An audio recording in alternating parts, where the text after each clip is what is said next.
शिवडी नावा Sheva ठाकरेंचा dream project सीलिंगचं 85% काम मवियाचंच ठाकरे गटाचा सीलिंग उभारणीवरती दावा। पंतप्रधान नरेंद्र मोदींच्या हस्ते देशातील सर्वात लांब सागरी अटल सेतूचं लोकार्पण। पंतप्रधान मोदींसह राज्यपाल सीएम डीसीएम देखील उपस्थित। मुंबई नवी मुंबईतील अनेक विकास कामांचं पंतप्रधान मोदींच्या हस्ते लोकार्पण। दिघा रेल्वे, खारकोपर, उरण रेल्वेसह अनेक प्रकल्पांचं लोकार्पण।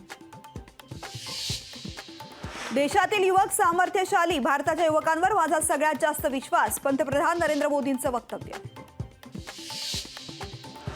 काळाराम मंदिरामध्ये पंतप्रधान मोदींनी राबवली स्वच्छता मोहीम। 22 जानेवारीच्या सोहळ्याआधी देशभरातील सर्व मंदिरांमध्ये स्वच्छता करण्याचं मोदींचं आवाहन।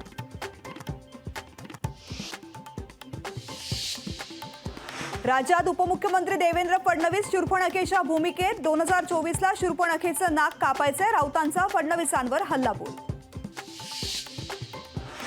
मोदींना सामान्यांशी देणं घेणं नाही, मोदी मराठ्यांना ओबीसी करू शकले असते। आरक्षणाच्या मुद्द्यावर जरांगेंची मोदींवर नाराजी।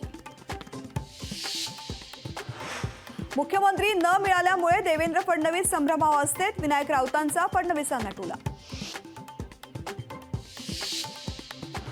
सिंधुदुर्ग रत्नागिरीवर शिवसेना तर रायगडवर अजित पवार गटाचा दावा, पण दोन्ही मतदारसंघासाठी भाजप कार्यकर्ते आग्रही असल्याचं रवींद्र चव्हाणांचं वक्तव्य।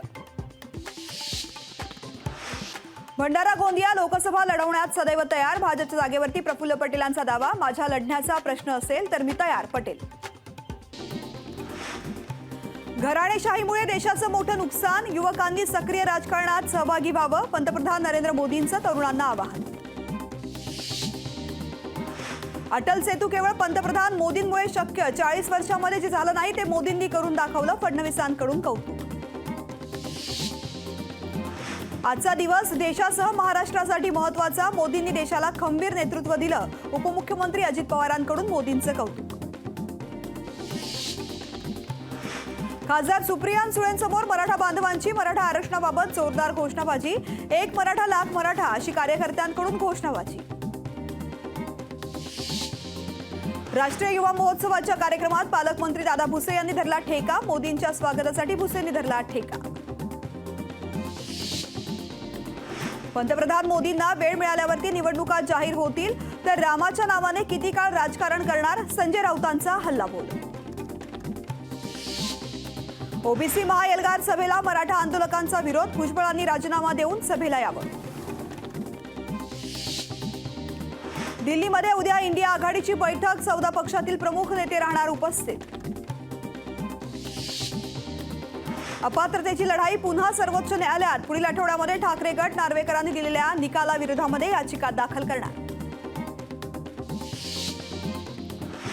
मवियाचं जागा वाटप ठरलं नाही, जागा वाटपाचा फॉर्म्युला अद्याप बाकी, जयंत पाटलांची माहिती।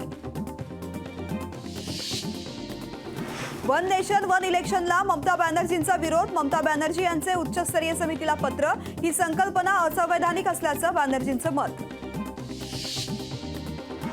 संसदेचं अर्थसंकल्पीय अधिवेशन 31 जानेवारीपासून 1 फेब्रुवारीला केंद्रीय अर्थमंत्री निर्मला सीतारामन बजेट सादर करणार, 17व्या लोकसभेचं शेवटचं अधिवेशन।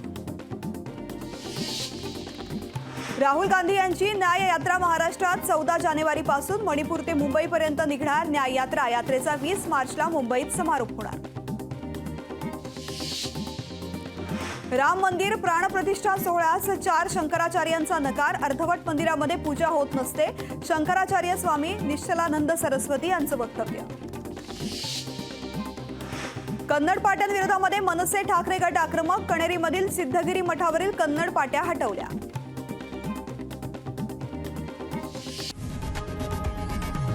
लोकशाही मराठी ऐका, पहा, जागरूक रहा।